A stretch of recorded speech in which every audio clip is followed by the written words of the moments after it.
Channel. Hello guys, welcome to my channel. आज से हम इस चैनल पे इंटरव्यू सीरीज चालू करने वाले हैं। उसमें पहले हम core Java, then advance Java, फिर डेटाबेस, ये सारे स्टेप बाय स्टेप हम इंटरव्यू क्वेश्चन के क्वेश्चंस देखेंगे।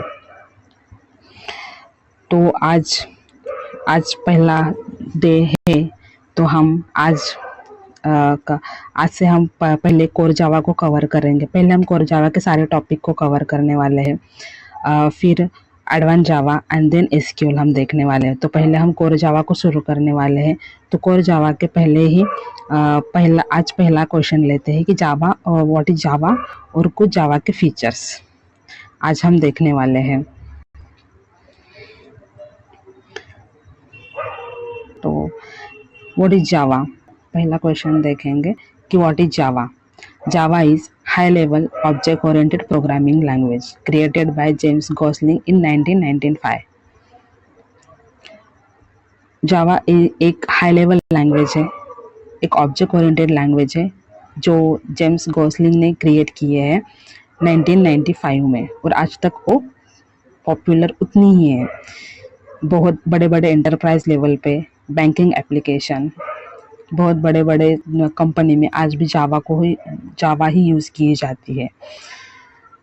जब हम बोलते हैं, हमने यहाँ पे जावा की डेफिनेशन ली कि Java is high level object oriented programming language. तो what is high level? High level का मतलब क्या होता है? जब हम बोलते हैं कि Java is high level, then हमें उसका पता भी होना चाहिए कि what is high level. So programming language दो टाइप्स की होती है, हाई लेवल लैंग्वेज और low level language. Low level language वो लैंग्वेज होती है जो हम आसानी से पढ़ नहीं सकते। हम ह्यूमंस रीडेबल नहीं होती है, हम इंसानों को वो पढ़ने नहीं आती है, हमें वो समझ में नहीं आती। वो लैंग्वेजेस मशीन को ही समझ में आती है। उन लैंग्वेज को लो लैंग्वेज कहा जाता है। और हाई लेवल लैंग्वेज वो लैंग्वेज होती है जो हम इंसान आसानी से पढ़ सकते हैं, लिख सकते हैं, उसका सिंटैक्स हम समझ सकते हैं, उसका सिंटैक्स उसमें हम प्रोग्रामिंग कर सकते हैं। उस लैंग्वेज को हाई लेवल लैंग्वेज कहा जाता है। इसलिए Java is a high level language. Then आता है कि जावा इज ऑब्जेक्ट ओरिएंटेड। हमने बोला कि Java is object oriented programming language. तो what is object oriented? Object oriented मतलब प्रोग्राम्स को लिखने के कुछ दो अप्रोचेस होते हैं।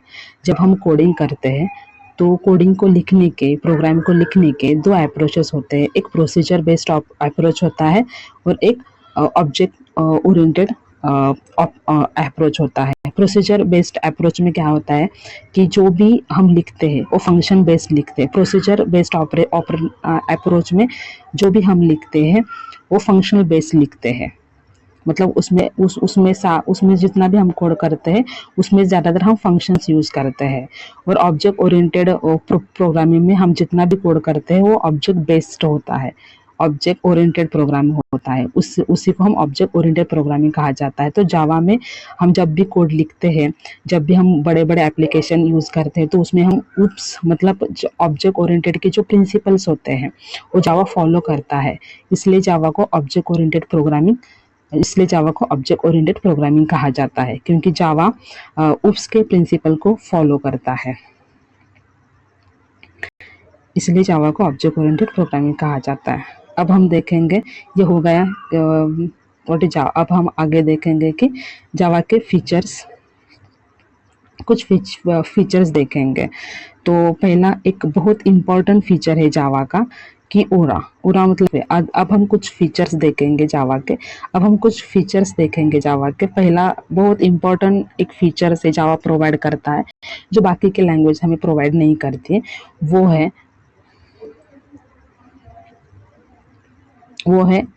Right once run anywhere. मतलब क्या है? तो राइट वंस रन एनीवेयर मतलब क्या है कि जावा का कोड हम एक ओएस पे कंपाइल करते हैं और वही कोड हम दूसरे ओएस पे भी रन कर सकते हैं आसानी से। उसके ही इसलिए जावा को राइट वंस रन एनीवेयर कहते हैं। मतलब क्या है कि हम फॉर एग्जांपल हमने ओएस पे हमने अपना कोड ओएस पे कंपाइल किया जावा का, और उस कंपाइल किया तो हम उस कोड को जेवीएम के थ्रू मैक ओएस पे चला सकते हो, लिनक्स ओएस पे भी चला सकते हैं। इस तरह से हम लिनक्स पे भी चला सकते हैं। इसीलिए जावा को राइट वंस रन एनीवेयर कहा जाता है। और कुछ फीचर्स है जावा के जो हम देखेंगे कि वाई चूज जावा, कि हाँ जावा मार्केट में इतने सारे प्रोग्रामिंग लैंग्वेज है, तो आज भी जावा क्यों हमें चूज करनी चाहिए। तो पहला फीचर्स है कि Java is secure language. Secure मतलब क्या है, क्योंकि जावा सिक्योर लैंग्वेज है। तो जावा सिक्योर लैंग्वेज क्यों है, क्योंकि जावा में पॉइंटर्स अलाउड नहीं होते। पॉइंटर्स क्या करते हैं, तो पॉइंटर्स मतलब क्या है, तो पॉइंटर्स मतलब pointer is a variable we store address of another variable.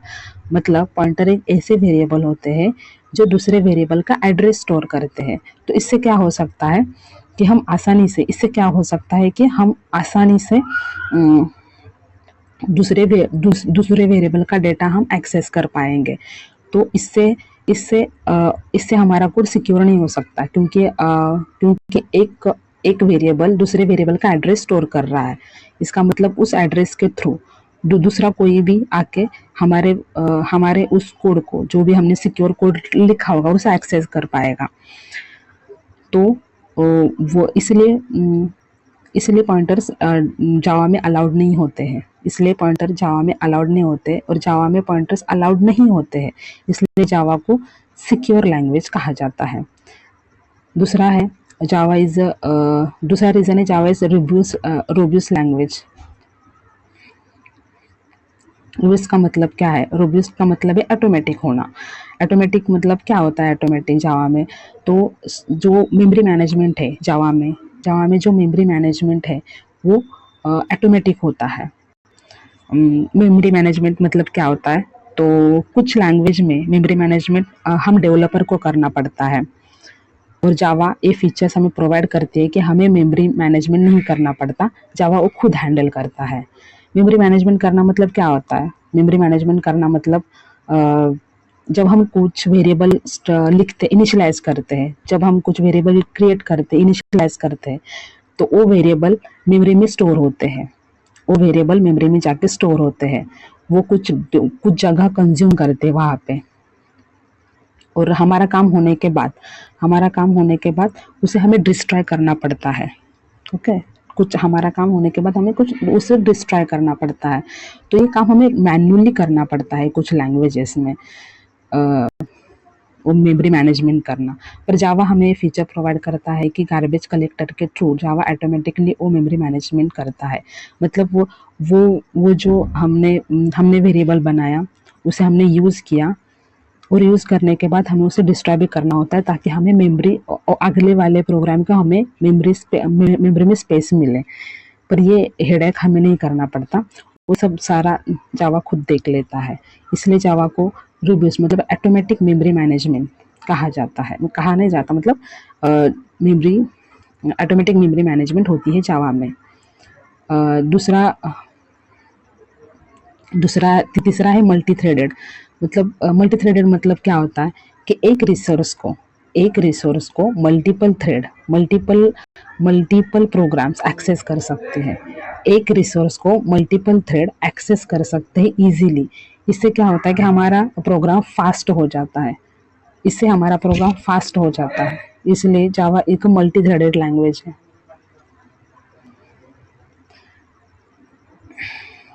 और चौथा फीचर है जावा का, जावा is a dynamic language which is very important, कि रन टाइम पे सब हमें मिलता है जावा में। जब हम ऐसा बोलते हैं कि जावा इज़ ऑब्जेक्ट, जब हम इंटरव्यू में बोलेंगे जावा is object oriented programming language, तो हमें दूसरा क्वेश्चन हमारे इंटरव्यू पूछ सकता है कि Java is 100% object oriented, is Java 100% object oriented. क्योंकि आप बोल रहे हैं कि जावा जावा इज ऑब्जेक्ट ओरिएंटेड, तो ये 100% ऑब्जेक्ट ओरिएंटेड प्रोग्रामिंग है क्या? तो देखो, एक ऐसा है कि Java is not 100% object oriented, because Java में प्रिमिटिव डेटा टाइप यूज होते हैं। Java primitive data type use करती है, इसलिए जावा को हम ऑब्जेक्ट ओरिएंटेड प्रोग्रामिंग लैंग्वेज नहीं कह सकते। क्यों नहीं कह सकते? क्योंकि जावा जब ऑब्जेक्ट और pure object oriented programming language मतलब क्या होता है? 100% ऑब्जेक्ट ओरिएंटेड लैंग्वेज मतलब क्या? इसका मतलब होता है कि जो कुछ हो, इसका मतलब है जो कुछ भी इस 100% ऑब्जेक्ट ओरिएंटेड मतलब जो कुछ भी प्रोग्रामिंग हो वो सारा ऑब्जेक्ट बेस्ड हो, उसमें प्रिमिटिव टाइप डेटा बिल्कुल भी यूज ना हो। जो कुछ भी हम कोडिंग करें, जो कुछ भी हम सिंगल कोड भी लिखे, तो वो सारा ऑब्जेक्ट के ओरिएंटेड ही हो। पर जावा में ऐसा नहीं होता। जावा प्रिमिटिव डेटा टाइप को सपोर्ट करता है, इसलिए जावा को 100% प्योर ऑब्जेक्ट ओरिएंटेड प्रोग्रामिंग नहीं कहा जाता। तो जावा रियल वर्ल्ड में कहाँ कहाँ यूज़ होता है? तो एंड्रॉयड एप्लीकेशंस में, एंड्रॉयड एप्लीकेशन क्रिएट करने में जावा का यूज़ होता है।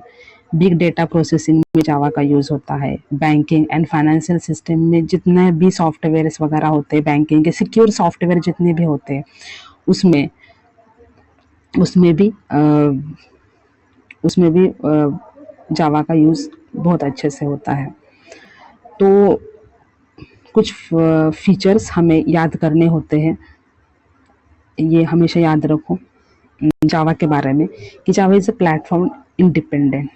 प्लेटफॉर्म इंडिपेंडेंट इसका मतलब वही है कि run write once run anywhere, write once run anywhere, इसी को प्लेटफॉर्म इंडिपेंडेंट कहा जाता है। Java is not 100% object oriented, क्योंकि जावा में प्रिमिटिव टाइप एग्जिस्ट करता है, इसलिए Java is not 100% object oriented. कुछ enterprise ready feature Java provide करता है, जैसे सिक्योरिटी, मल्टी थ्रेडिंग वगैरह। और दूसरा रियल वर्ल्ड में जावा का यूज़ कहाँ कहाँ होता है, ये सब बातें आप याद रख लो जावा के बारे में। और बस इतना ही है। अगले लेक्चर्स में हम जेवीएम देखेंगे। What is JVM? जेवीएम क्या होता है? जेवीएम ही है जो वो हम जब बोलते हैं कि Java is a object oriented programming, sorry, Java is a platform independent, तो उसके पीछे का जो मास्टरमाइंड है वो जेवीएम ही है। जेवीएम के थ्रू ही जावा को प्लेटफॉर्म इंडिपेंडेंट कहा जाता है। तो अगले लेक्चर में हम जेवीएम को डीप डाइव करेंगे। उसमें हम देखेंगे जेवीएम का स्ट्रक्चर क्या होता है और वो कैसे जावा को प्लेटफॉर्म इंडिपेंडेंट लैंग्वेज बनाता है। दूसरा जेआरई एक्सप्लेन होगा। सब हम देखेंगे अगले लेक्चर्स में। एक एक लेक्चर्स आएंगे, उसमें हम सब देखेंगे। तो ये सब देखने के लिए हमारे चैनल को सब्सक्राइब करो। Okay, bye. Thank you.